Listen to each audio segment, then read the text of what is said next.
Nouvelle édition sur RTI 1. Bonsoir à tous et bienvenue dans la commune d'Abobo. Le Premier ministre a lancé ce samedi les travaux de construction d'une école et d'un garage en un lieu unique. La commune va aussi bénéficier d'une piscine olympique capable d'accueillir des compétitions de haut niveau. Sont également concernées par ce projet les communes d'Atekoubé, de Marcory et de Koumassi. Le ministre de l'Équipement et de l'Entretien routier était jeudi dernier sur le tronçon de 26 km de la voie de contournement de la ville d'Abidjan. Dénommée la Y4, elle partira du boulevard Mitterrand pour déboucher sur le périmètre du stade d'Ebempe à Anyama. Amédée Kwaku-Kofi tenait à faire le point de l'avancée des travaux. Et puis Apollinaire Joachim Kielem de Tambela est le nouveau Premier ministre du Burkina Faso. L'avocat de 64 ans était avant sa nomination à la tête d'un groupe de réflexion sur les questions internationales et stratégiques. Et selon la charte adoptée par la transition, il devra former un gouvernement de 25 membres. Voilà pour le titre. Abobo aura bientôt sa piscine olympique. Le lancement des travaux a été fait ce samedi par le Premier ministre. Patrick Hachi a aussi donné le premier coup de pioche de construction d'un garage école sur un même site. Le projet de l'école de la deuxième chance qui permettra un apprentissage efficace des jeunes passionnés du secteur de la mécanique automobile. Le compte-rendu d'Alexis Ouedraogo. Avec une population estimée à plus de 50% de moins de 30 ans, le développement des structures éducatives, culturelles et sportives reste une priorité pour le gouvernement.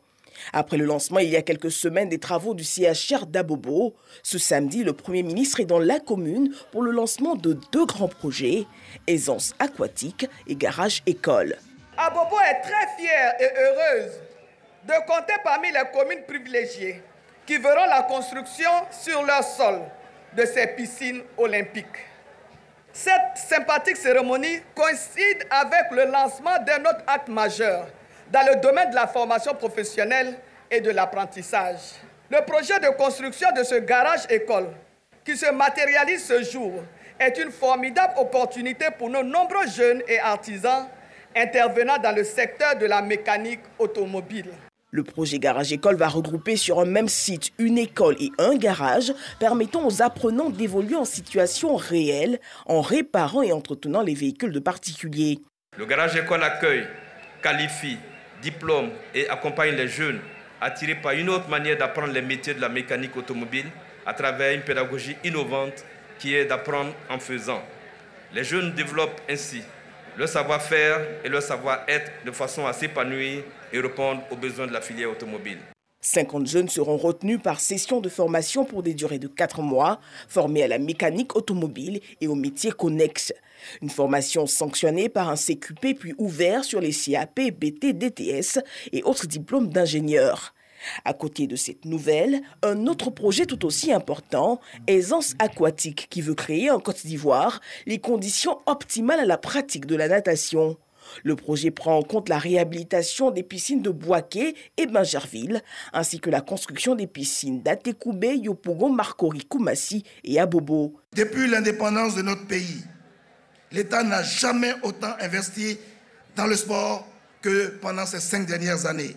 Ce programme a également vocation d'aider à la formation des formateurs, à la promotion de la natation en Côte d'Ivoire en tant que discipline sportive.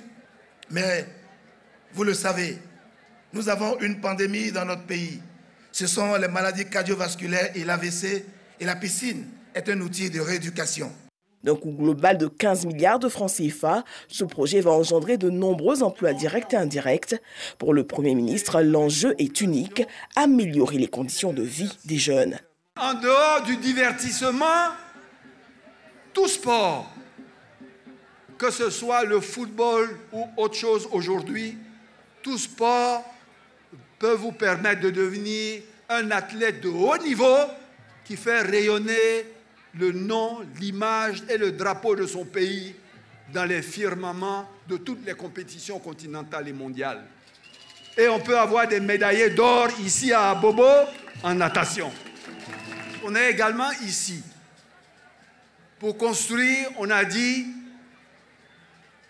une école garage l'objectif de ce garage, d'abord, avant tout, c'est de prendre les mécaniciens actuels et de les envoyer là-bas en recyclage pour apprendre à réparer les nouveaux modèles de voitures qu'ils n'ont jamais vus.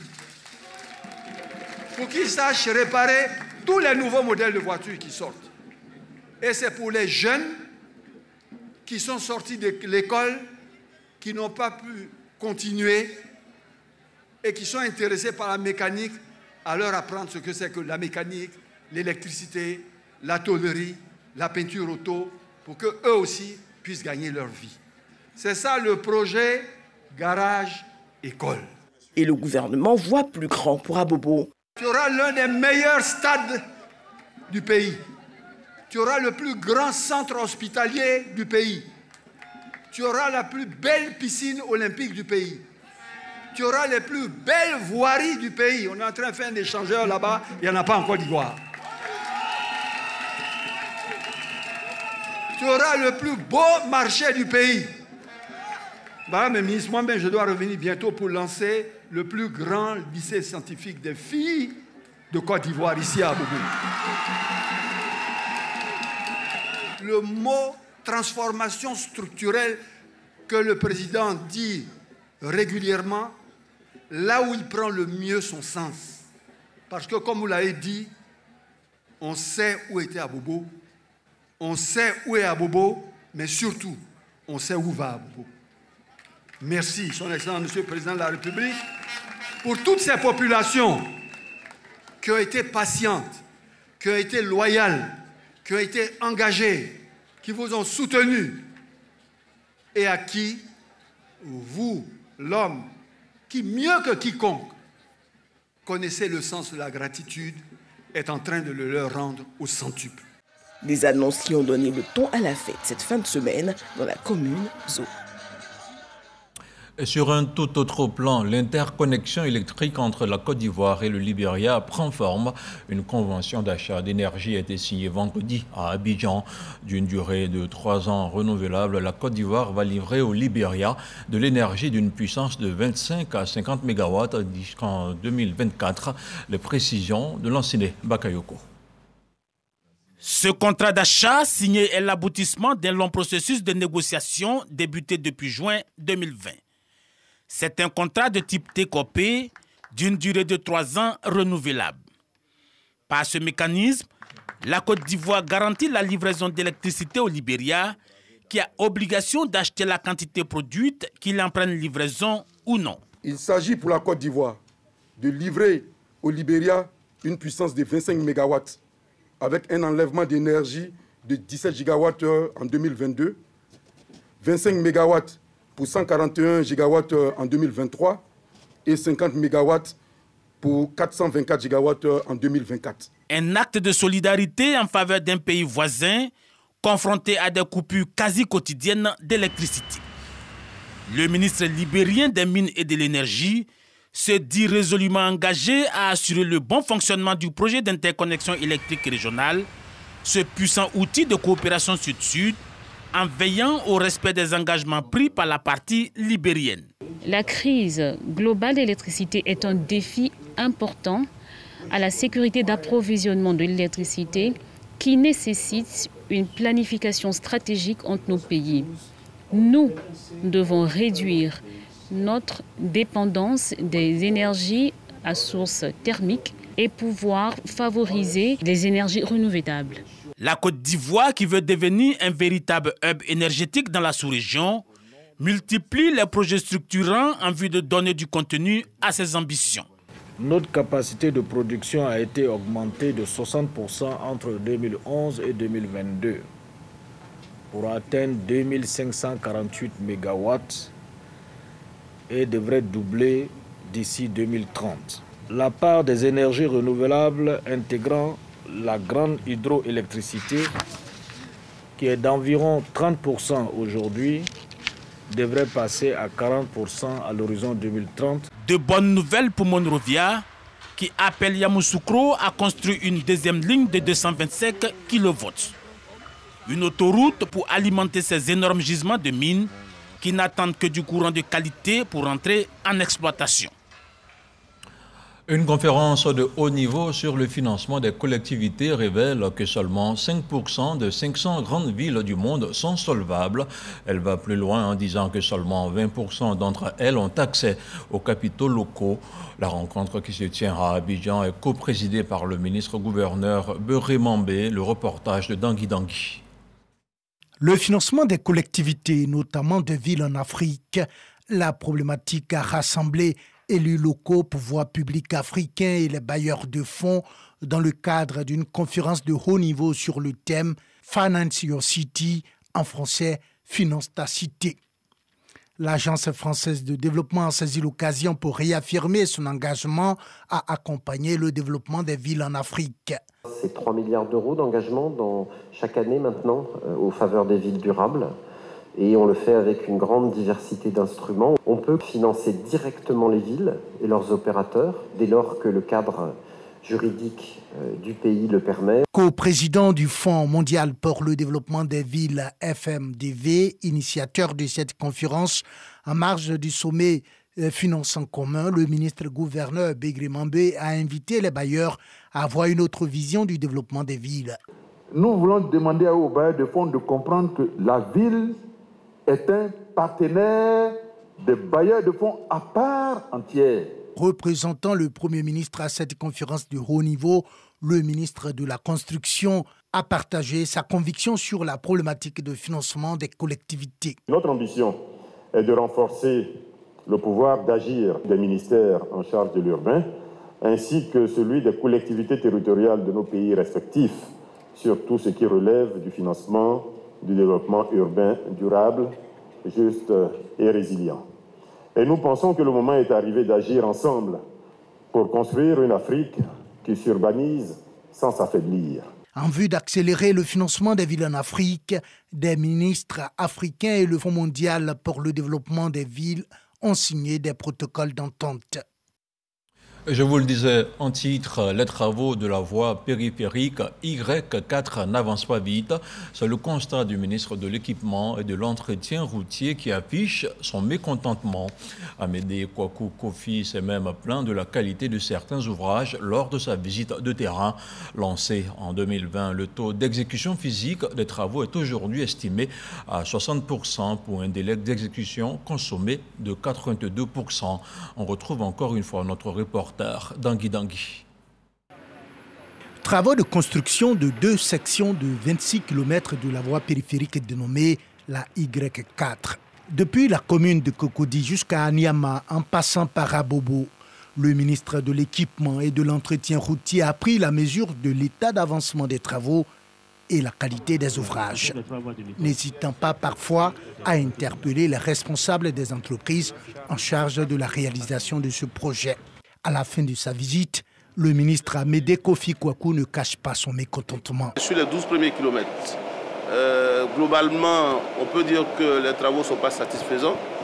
Nous allons leur faire une mise en garde, une mise en demeure, de sorte à ce qu'ils puissent accélérer leur cadence. Sur le deuxième lot, qui part donc du carrefour de la route d'Alépé jusqu'ici à Ebempe, nous avons une évolution d'environ 60%. Mais les populations qui sont impactées par le projet, beaucoup n'ont pas encore quitté les lieux. Ce qui fait que l'entreprise, malgré sa bonne volonté, n'arrive pas à avancer. Le ministre de l'Équipement et de l'Entretien routier promet de tirer toutes les conséquences relatives à la lenteur dans l'exécution des travaux et rappelle par ailleurs l'importance de la voie périphérique Y4 pour le pays. Aujourd'hui, avec les problèmes de congestion, c'est-à-dire les problèmes d'embouteillage dans la ville d'Abidjan, il était important qu'on puisse donc construire des voies qui permettent donc à nos compatriotes donc de pouvoir circuler correctement. C'est ça la vision du président Alassane Ouattara. Et c'est cette vision-là qui est en train d'être mise en œuvre. Aujourd'hui, à travers cette visite de chantier, nous avons souhaité que l'ensemble du peuple, que les Ivoiriens voient la réalité de ce qui est dit. La Y4 qui est en construction, aujourd'hui, vous avez vu que c'est une réalité. Lancé en 2020, le taux d'exécution financière du projet de construction de la Y4 est de 41%. L'avancement physique des travaux de cette section est de 60% pour un délai d'exécution consommé de 81,6%.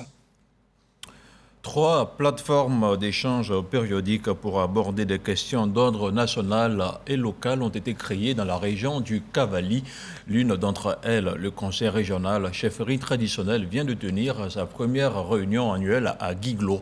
La rencontre était placée sous la direction de la présidente de région, la ministre Anne-Désirée Ouloto. Une correspondance signée F. Boué. Plusieurs sujets ont été abordés au cours de la première rencontre annuelle de la plateforme Conseil régional chefferie traditionnelle du Cavally, tenue à la maison des chefs du Cavally à Guiglo et présidée par la présidente des régions, Anne-Désirée Ouloto. Il reste la rue de Taï, il reste aussi le château d'eau des Agnés et quelques collèges de proximité. On a soulevé tout ça là. Elle nous a promis qu'elle va faire. Elle nous a apporté des nouvelles, elle nous a sensibilisés pour le recensement de la liste électorale. Elle nous a sensibilisés sur la carte CEMU. Nous repartons avec ces informations vers nos populations pour relayer. La présidente Anne-Désirée Ouloto s'est dit satisfaite de la tenue de cette première réunion et rassure. Aujourd'hui, le Cavally est en paix, à l'image de notre pays. Et les problèmes posés par les populations, dans le cadre donc de leur mieux-être, sont au fur et à mesure pris en charge, d'une part par le gouvernement et d'autre part par le Conseil régional. Nous sommes heureux de constater que le pays va bien et que le gouvernement et le président de la République travaillent tous les jours à la sécurisation de notre pays, travaillent au maintien de la paix, travaillent donc au rayonnement de notre pays. En marge de cette rencontre, la présidente des régions a offert des équipements d'une valeur d'environ 7 millions de francs CFA à la maison des chefs. La prochaine réunion de la plateforme aura lieu en décembre. En tournée de sensibilisation sur la corruption, le ministre Epiphane Zoro-Bibalo était vendredi à San Pedro, dans la deuxième ville économique du pays. Le ministre de la Promotion de la bonne gouvernance a échangé avec les populations. Il a aussi recueilli leurs préoccupations et leurs propositions. On fait le point avec Sam Conan. Le ministre Epiphane Zoro-Bibalo à la rencontre des populations de la deuxième ville économique du pays. Nous sommes à la deuxième étape des rencontres anticorruption initiées par son département ministériel. Même dans le marché, il y a la corruption. Alors, pour dire que la corruption, il faut vraiment des actions fortes pour pouvoir endiguer cette corruption. Nous, les femmes de la Côte d'Ivoire, on ne veut plus de corruption. On veut que nos enfants, avec leur propre tête, leur propre intelligence, partent de l'avant.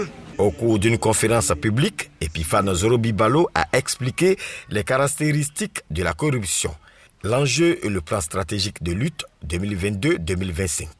La démarche, c'est de permettre à nos populations de savoir déjà ce que c'est que la corruption, les comportements répréhensibles. C'est de prendre conscience des méfaits de la corruption. La corruption est un crime contre l'économie.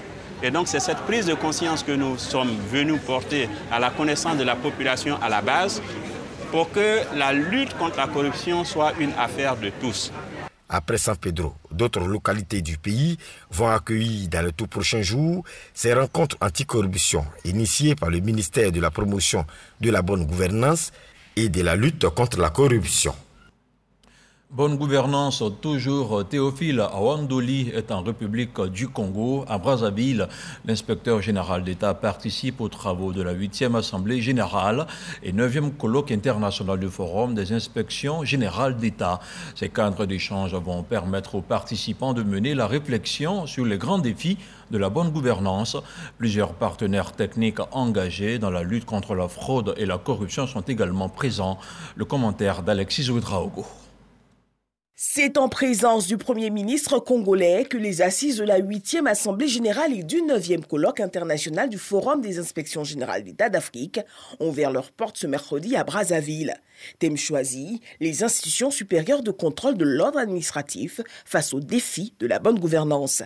Depuis sa création en 2006, le Forum des inspections générales d'État d'Afrique et institutions assimilées s'est donné comme ambition de devenir un acteur incontournable de la réflexion évaluative et prospective en matière de gestion publique.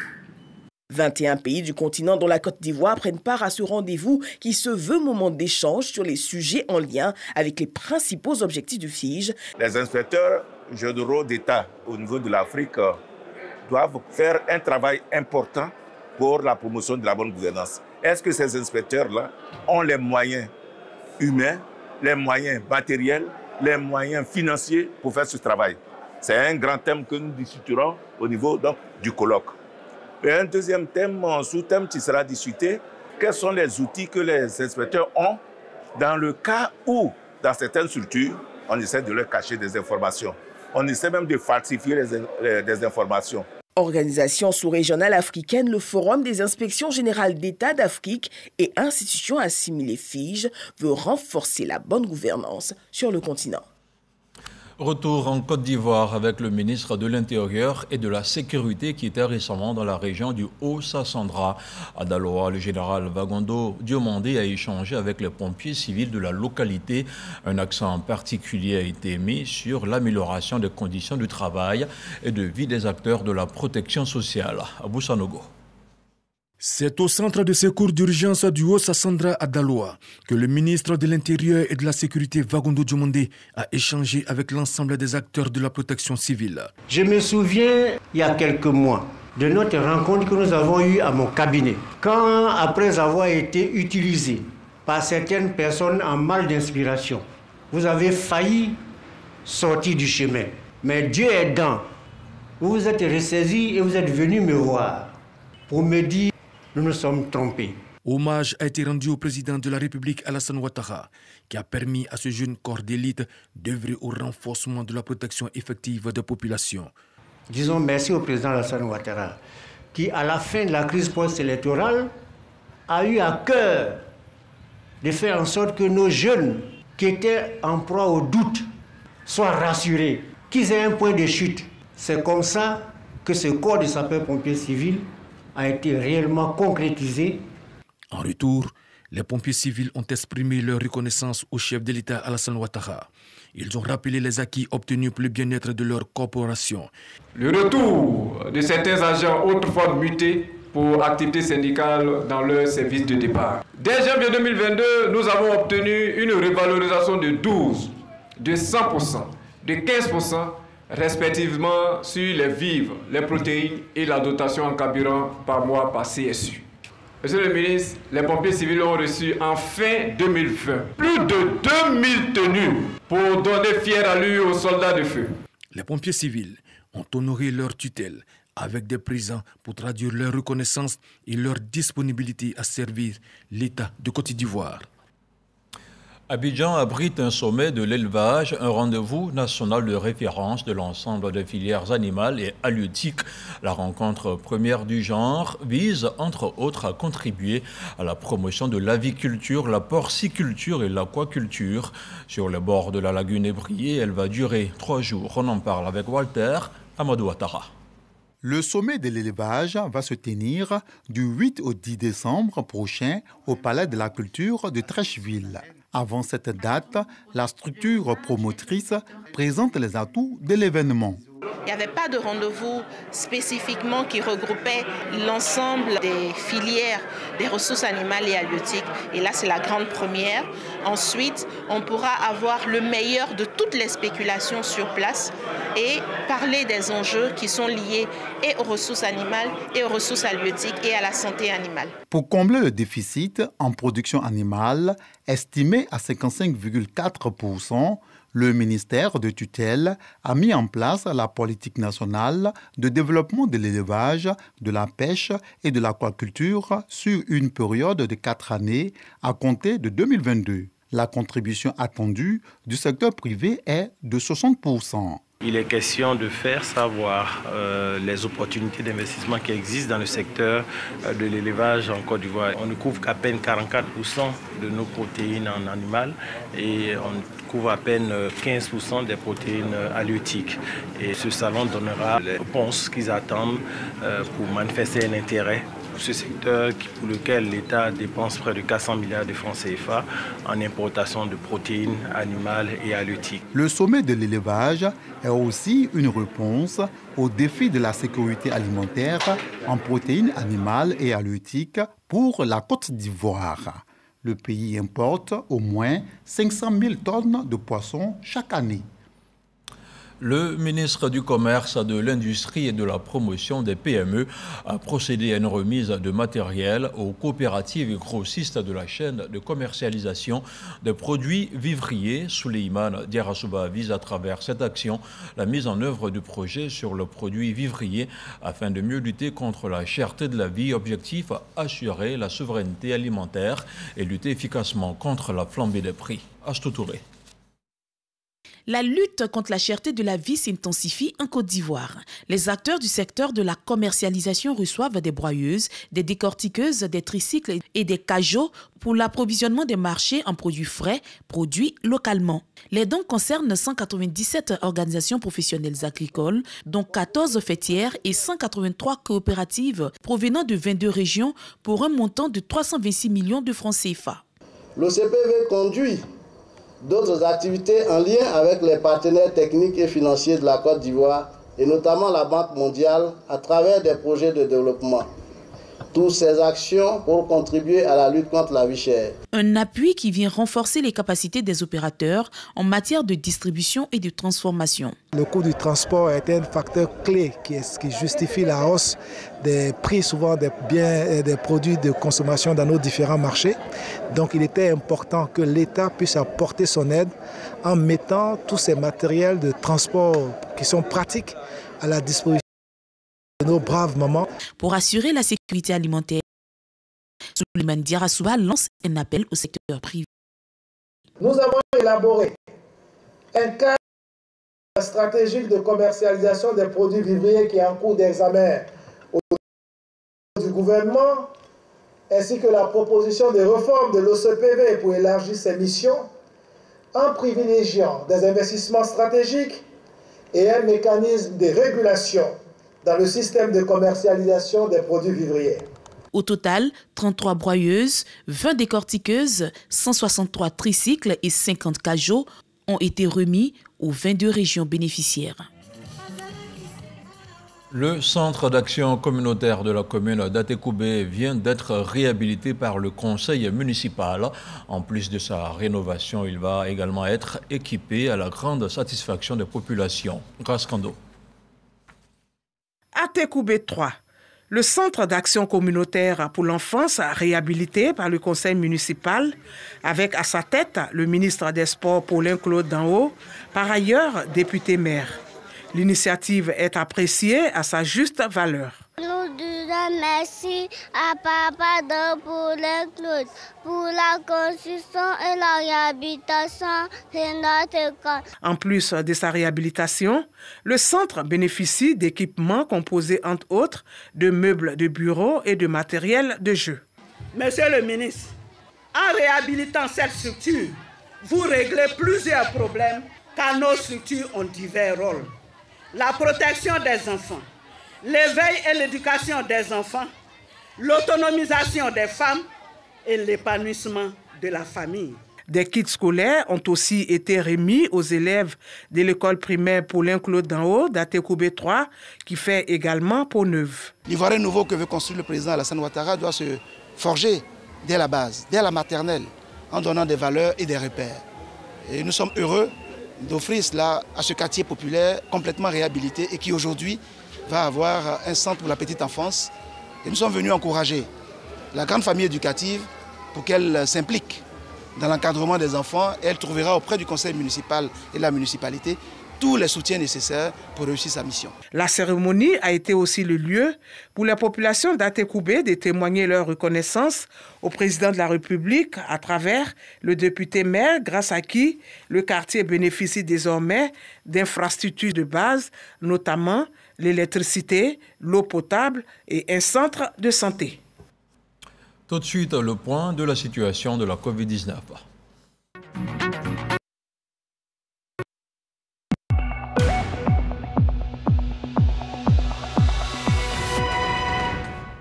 Le Le ministère de la Santé, de l'Hygiène publique et de la couverture maladie universelle a enregistré ce samedi 2 nouveaux cas de Covid-19 sur 367 échantillons prélevés, soit 0,6% de cas positifs, 19 guéris et 0 décès.